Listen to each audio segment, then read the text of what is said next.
नमस्कार, स्वागत है आप सभी का। मैं हूं हिमांशु और आप देख रहे हैं हलचल इंडिया, बेबाक खबर तेज असर। आइए नजर डालते हैं आज की खबरों पर। उत्तर प्रदेश के शामली जनपद पहुंचे आजाद समाज पार्टी के राष्ट्रीय अध्यक्ष व सांसद चंद्रशेखर आजाद ने शामली में परिवर्तन न्याय यात्रा निकाली। इस दौरान उन्होंने केंद्र और प्रदेश सरकार पर तीखा हमला बोला। उन्होंने दिल्ली में प्रदर्शन कर रही कांग्रेस जनता पार्टी पर भी टिप्पणी करते हुए कहा कि वे लंबे समय से जनता के अधिकारों के लिए संघर्ष कर रहे हैं, जबकि कुछ लोग अभी राजनीति और आंदोलन की शुरुआत में हैं। सांसद चंद्रशेखर आजाद ने कहा कि वे पिछले 15 सालों से गांव, गरीब, किसान, मजदूर, पिछड़े और अति पिछड़े वर्ग के अधिकारों के लिए संघर्ष कर रहे हैं और आगे भी यह लड़ाई जारी रहेगी। उन्होंने दावा किया कि उनका राजनीतिक संघर्ष समाज के वंचित वर्गों के हक और न्याय के लिए समर्पित है। सरकार पर निशाना साधते हुए उन्होंने आरोप लगाया कि केंद्र सरकार की नीतियां किसानों के हितों के खिलाफ की जा रही हैं। उन्होंने कहा कि कथित ट्रेड डील के नाम पर किसानों को नुकसान पहुंचाया जा रहा है। यह निर्णय कृषि क्षेत्र के लिए हानिकारक साबित हो सकता है। उन्होंने कहा कि पहले युवाओं और अल्पसंख्यकों को नुकसान हुआ और अब किसान सरकार की नीतियों के कारण प्रभावित हो रहे हैं। चंद्रशेखर आजाद ने किसानों को सतर्क रहने की अपील करते हुए कहा कि उन्हें अपने अधिकारों के लिए एकजुट होकर संघर्ष करना होगा। इतने विरोध और इतनी रोकथाम के बाद अभी मीडिया को नहीं पता लगा क्या कार्यक्रम है, तो बड़े चिंता का विषय है।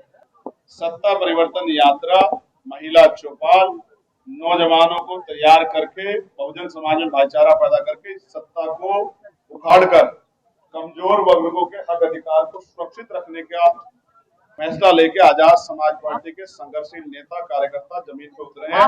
भयंकर गर्मी में एक लक्ष्य को लेके कि उत्तर प्रदेश में परिवर्तन होना चाहिए और उत्तर प्रदेश के नौजवानों को, किसानों को, मजदूरों को, महिलाओं को उनके हक अधिकार मिलने चाहिए, चाहे वो कर्मचारी के रूप में हो, चाहे वो बेरोजगार के रूप में। इनकी सुन लो। आपके कार्यक्रमों को परमिशन नहीं मिली है, बिल्कुल सरकार की ताकत है, आप इसका विरोध करें। देखो, विरोध तो जो परमिशन और तमाम तरह की चीजें करके डिस्टर्ब करके इन्होंने हमारे लोगों का अपमान किया है, इसको हमारे लोग भूलेंगे नहीं। यहाँ से जाने के बाद गांव-गांव जाके बताएंगे कि ये सरकार हमारे लोगों का दमन कर रही है, हमारे भाई का अपमान कर रही है, हमारे अधिकारों का हनन कर रहे हैं, संविधान का वायलेशन कर रही है।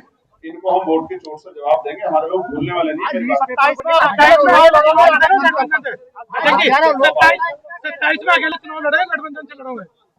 जनता का इतना बड़ा ये प्रेम समूह आपको दिख रहा है ना, इन्हीं के साथ मिलकर लड़ेंगे।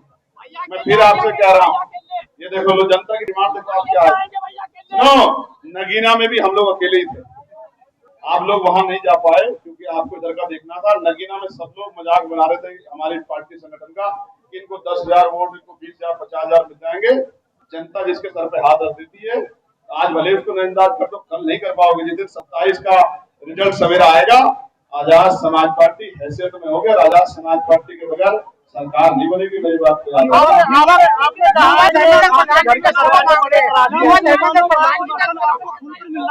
आप पूछो जाके जितने लोग आए मुस्लिम समाज के बताएं। हाँ, मैंने गेट बड़ा लगा, मैं ये कह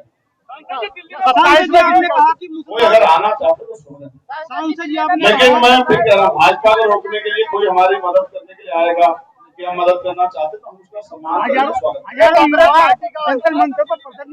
इस सरकार ने नौजवानों को बर्बाद कर दिया है। नौजवान होना चाहिए, पेपर लीक कराने वाले मंत्री जी का इस्तीफा होना चाहिए, धर्मेंद्र प्रधान जी का इस्तीफा होना चाहिए। जनता को ऐसा शिक्षा मंत्री नहीं चाहिए नौजवानों को जो पेपर की रक्षा। सरकार मोदी जी युवाओं की मोदी जी क्यों नहीं सुन रहे हैं? आज तक कहाँ सुनी है उन्होंने? वो तो 2 करोड़ रोजगार दे रहे थे, कहाँ है वो? आपके बच्चों को मिलाओ तो मुझे बता दो। भैया जी, पत्रकारों के लिए क्या ऑप्शन रहेगा? देखो, पत्रकारों के लिए भी सुन लो, खाटी पत्रकारिता करने वाले ईमानदार पत्रकार तो कहीं और रहते, सच्चे पत्रकारों को वेतन भी देंगे और पेंशन भी देंगे, दोनों काम करेंगे। पॉलिसी बनाकर उत्तर प्रदेश में, मेरी बात को आप याद आज लिख के दे रहा हूँ, रिकॉर्ड करके रख लेना, रिकॉर्ड करके रख लेना।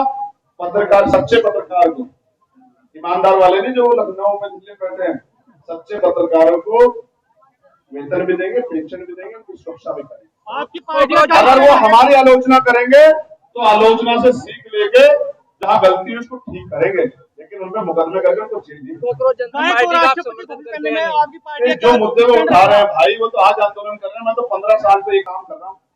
लेकिन फिर मैं कह रहा हूँ ना, यहाँ जाति धर्म संप्रदाय बटा है, और वो कहते हैं ना कि भाई अपने घर में ढूंढो, तो इधर उधर क्यों ढूंढ रहे हो? आपके घर में बहुत लड़ाके बैठे हैं आपके हक अधिकार की लड़ाई को लड़ने वाले। मुझसे ज्यादा आंदोलन करेंगे जंतर मंतर किसने? जब एनआरसी में मुसलमान अकेला खड़ा था, अकेला चंद्रशेखर खड़ा था, लाठी खा रहा था, जेल जा रहा। जब किसान आंदोलन का 13 महीने उनके साथ रातों रात जाके चंद्रशेखर आजाद खड़ा था। जब पहलवान बेटियां संघर्ष कर रही थी, उनकी आवाज उठाने के लिए चंद्रशेखर आजाद खड़ा था। जब गुरु रविदास जब तोड़ दिया गया और 66 दिन तक जेल में लाठियां खा रहा चंद्रशेखर आजाद था। आजाद समाज पार्टी भीम आर्मी के लोग थे। जब नौजवानों के साथ रफ्तार शिक्षक भर्ती में घोटाला हुआ तो 5 दिन सड़क पे खड़ के लेट के आंदोलन कर रहा था चंद्रशेखर आजाद। मैं फिर कह रहा हूँ, मीडिया नहीं दिखाएगी तो इसका मतलब थोड़ा ही कि भाई हमारे लोगों को खबर नहीं जाएगी और सोशल मीडिया में खबर जाएगी। ये नहीं आखिरी भाई रह गया, आपको सुन लेते पार्टी को ओबीसी का साथ देना चाहिए। ट्रेड डील नहीं है, किसानों को निपटाने की डील है। सरकार बड़ी समझदार है, एक करके निपटा रही है। अब किसान टारगेट पे है। विदा लेने का कल फिर होंगे हाजिर कुछ नई और ताजा खबरों के साथ। तब तक के लिए दीजिए हमें इजाजत। नमस्कार। हमारे YouTube और Facebook चैनल को फॉलो और सब्सक्राइब करना ना भूलें।